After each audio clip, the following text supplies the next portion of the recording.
So, anybody in here have a stressful job? Anybody a little bit of stress in your life at your job? Yeah. So I don't have a swirl. Okay, I don't have the man swirl, but what I have is the face ASS right here. So yesterday I was sitting at my desk and I'm in the middle of writing this really difficult grant. And it was the end of the day, and my hair gets big towards the end of the day. The longer the day, the bigger the hair. And next thing I know, I've got an entourage, a line of women headed into my office for a dance party. And at first I'm thinking, this is annoying, right? I'm busy. I'm right in the middle of this. I don't feel like this right now. And I had a choice to make. Take off the glasses and put on some new glasses and change my perception, or just sit in that stress. And so I literally hurled myself into the line, and we proceeded to conga around the board table in my office, down the hall, and by the time we hit the end of the hall, we had about 20 people in the line. Big butts, small butts, tall, short, white, black, Native American, and we were having a dance party. Sometimes you just need to take that break to get that change of perception, right? Yeah. So I want to tell you a little bit about myself, if that's okay with you. Does that work? Okay. So August 17th, 1988, 25 years ago, I made the biggest decision I would ever make in my life. And the decision that I made was to live. I got up off the floor of my apartment. That was back in the brown shag days. I'd been laying on the rug, crying. Things were not good in my life.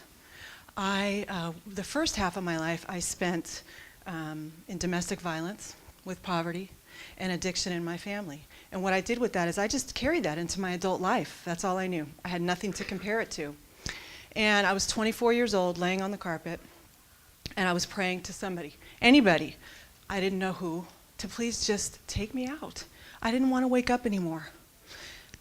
So, and I still to this day can't explain exactly what happened for me, but somehow I was filled with the strength to get up off the floor and get to the phone and call my little brother Brooks. And Brooks came over and picked me up and took me to the detox unit of the hospital. And I was horrified. My entire life was completely upside down. And I remember sitting on the edge of that detox bed thinking, what am I going to do now? I have no idea what I'm going to do now. And then I crawled into bed, and the last thought I had was, thank God it's finally over. I don't have to fight anymore. And that was 25 years ago, and I've never looked back. Thank God I was surrounded by people who could lift me up. And there's so many people in here right now who've lifted me up too, who believed in me until I could believe in myself. And so that's the beginning of my story. And this isn't about me. This is about what I learned as a result of this. And you would think that, you know, my life would have gotten better at that point. And it did. In a lot of ways, it did get better. But I really struggled with negative thinking. It was just constant. I had a committee of critics in my head that was just relentless. And there were a couple things that happened in the beginning that really kind of set the tone for where I would end up in my life. And one of the things that happened was I had a lot of junk to sift through. We all have some junk in our trunk, right? I had some junk to sift through. And I went and got help from a lady that I really trusted and admired. Great woman. And you know, on a particularly hopeful day, I went bouncing into her office and I said to her, Tana, I swear to God, I believe if I started today and I wanted to be president of the United States and I worked to be president of the United States, I would indeed one day be president of the United States. And she looked at me and she said, just like this, Robin, you really need to know your limitations. And my heart just sunk. She was right, of course. She was the professional. And I believed her. You see, that's what I'd always believed about myself. And what I did was I carried that with me. There are certain things I can do. There are certain things I'm just not going to be able to do because I have these limitations. So I ended up going back to college, got my counseling certification. And, you know, fast forward 5 years later, I'm now on the opposite side of the table. And this girl comes bouncing into my office. Beautiful young lady, just got out of prison, spent 3 years in prison. And she said to me, Robin, you know what I'm going to do? I'm going to get my son back from CPS, and not only that, I'm going to get my nephew, because he's living in a really bad situation. And I'm going to move to Seattle, I'm going to get a great job, I'm going to buy a home. And I said to her, Susan, you really need to know your limitations. Oh my gosh, can you believe that? That's what I believed. That's what I believed about myself. And it translated to everybody else. So just about a year later, I was minding my own beeswax behind the same desk, and I got a call from the lobby, and they said, there's somebody here to see you. I went out there, and she said, come out here with me. It was Susan. Come out here. I got to introduce you to somebody. And lo and behold, in the lobby, she had brought her son and her nephew. And tears in her eyes, she said, Robin, this is my son. This is the guy I was talking about, and this is my nephew. And these are the keys to my new house. And I swear to God, full circle right there in my mind, I realized in that moment what had happened to me, how I allowed that to affect me, and how I had spread that to someone else. But she wasn't having it. She wasn't having it. She knew better. So we have this internal negativity, but there's also a lot of external negativity, right? Stuff that's coming at us from other places. And I'll give you an example. You've been looking at the TV guide lately? Anybody? Yeah, so I flipped to the I think it's called Zap to It, channel 19, to see what was coming on. And here were some examples of the stuff that was going to be on. Fatal Attraction. Animals that kill. Girls that attack. Locked Up. Revenge. Great example. And I thought, good Lord, is this how I'm going to spend my time? Right? So there's that other negative stuff coming from other people too. I will never forget, I was driving along one day, and it was a nice sunny day. I was down on Highway 3 headed toward Mason County, and I was in the groove. And windows rolled down, breeze blowing through the car. I was feeling so good. And the next thing I know, I heard something next to me, and I looked over, and there was this man in a red truck. Nobody here has a red truck, right? Okay. Big red face, red truck, just was like an angry hornet all the way around, screaming at me at the top of his lungs, shaking his fist. And I'm thinking, what the hell? I'm just driving along. What could I have possibly done to this person unknowingly that would infuriate him so much?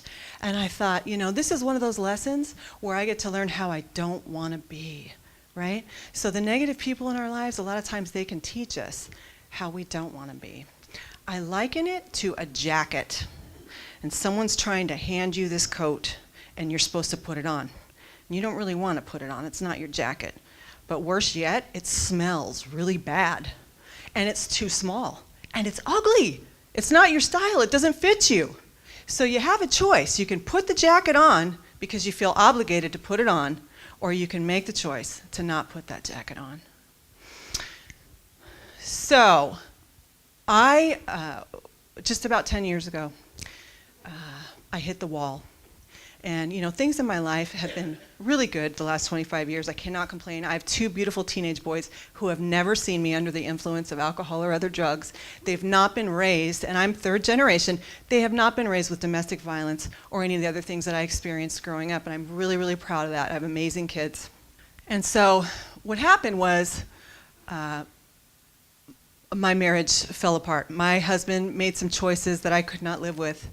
And what I had done is I had given my heart and my soul to my family. And I just remember the night that he left, standing there in the hall, thinking to myself, what am I going to do now? What am I going to do now? No clue. I had completely given my whole identity over to my family. And it took a good year and a half for me to find my bearings after that experience. But where I ended up was living on a dirt hill with my children, literally on a dirt hill with no landscaping, going to the food bank. And I was just at the point where I had hit that emotional bottom that a lot of us experience. Those curveballs that happen to us that we never anticipate, that just knock us to our knees. And that's really where I was at that time. I was on my knees.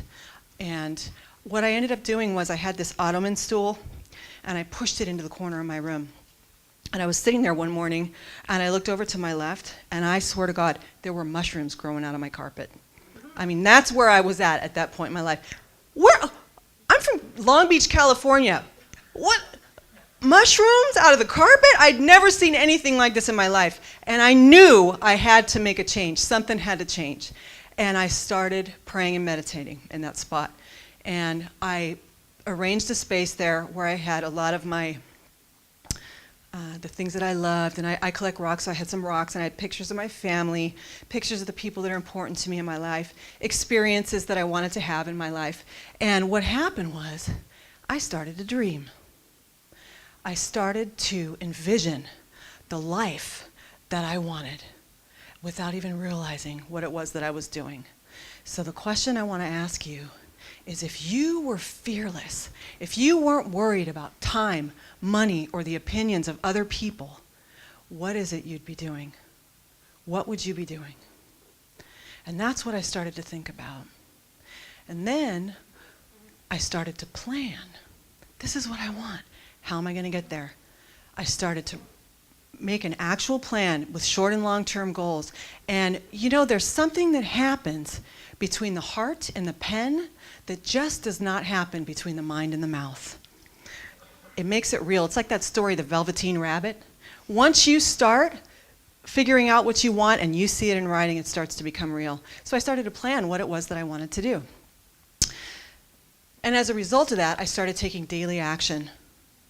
So each day I picked 1 to 3 things that were small, simple, and achievable. And that's what I started doing. I started taking the daily action to start living my dream.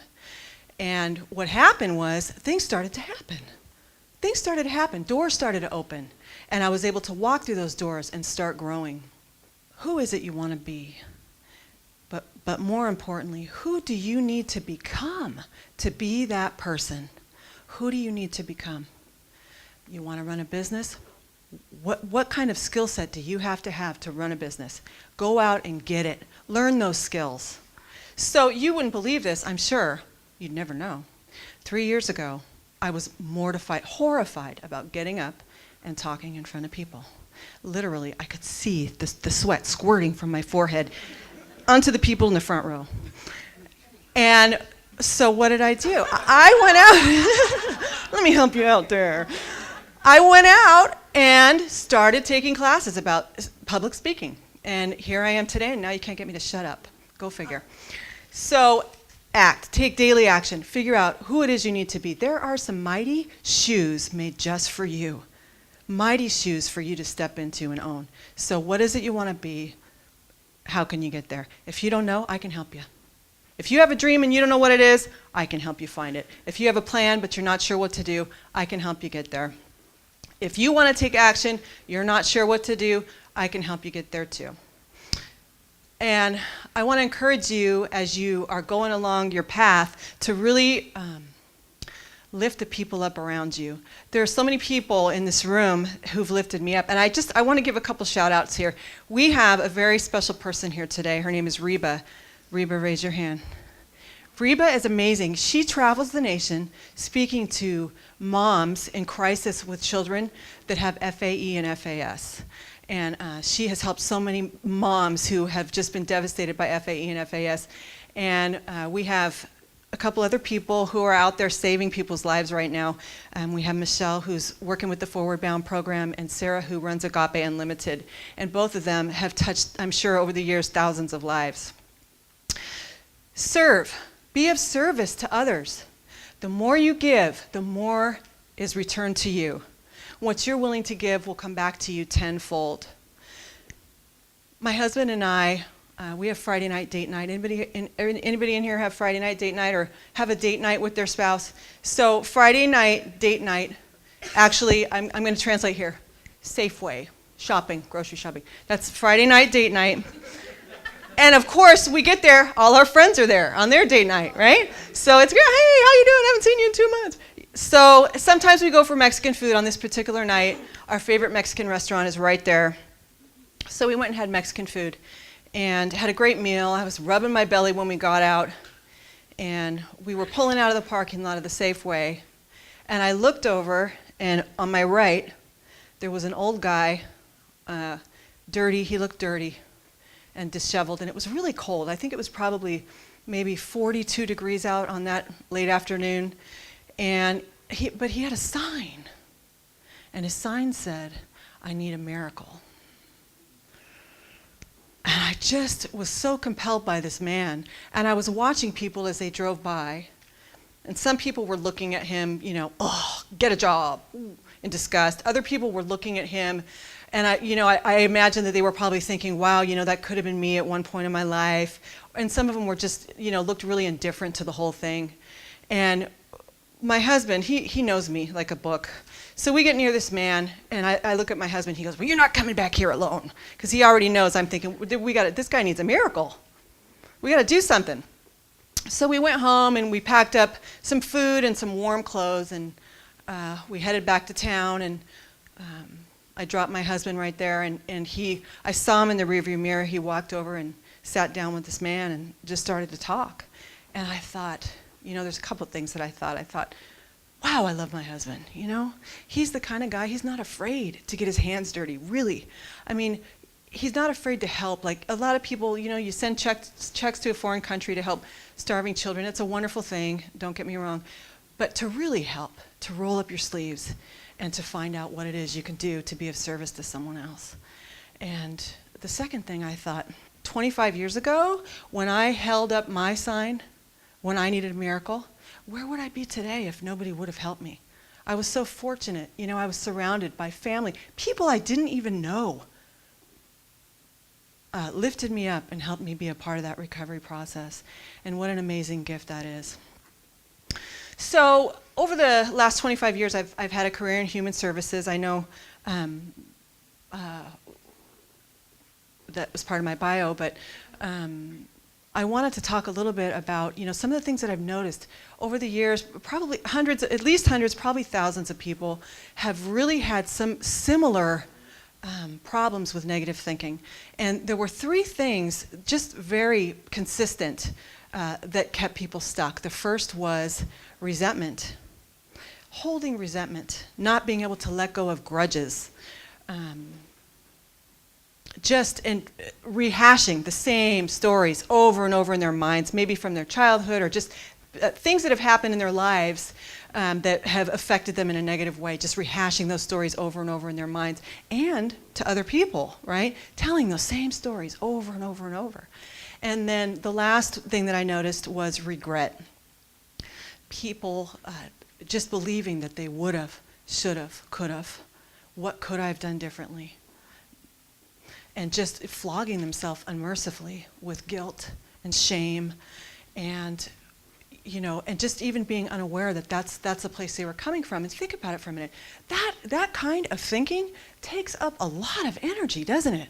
It takes up a lot of space in your heart to be negative and resentful and be a big ball of hate. And imagine what would happen with that space if you were able to release that and start maybe filling it with things like love and joy and faith. Oh my gosh. Yeah. What a nice thought. So there are some tools that I wanted to bring specifically today to share with you. And the first one is, it's the 3 R's, which is you need to be aware of what's happening between your ears, right? You've heard people talk about stinking thinking. Be aware of what's happening between your ears. Once you're aware of it, you can acknowledge that it's going on. Wow, there's that thought again. Here it comes again. Right? And then you can take action to change it. And some of the ways that I've learned how to change it, one of the best tools I was ever given was the ability to change the channel. Literally, change the channel. So, in your head, you find yourself thinking those cyclical negative thoughts. Change the channel to something positive. Think about people that you love. Think about experiences that you've had that you enjoyed, or maybe experiences that you want to have. Turn that thinking around so that you shift that focus and get busy doing something else. Does that make sense? So I've also become an expert at changing the content of conversations. And let me give you an example.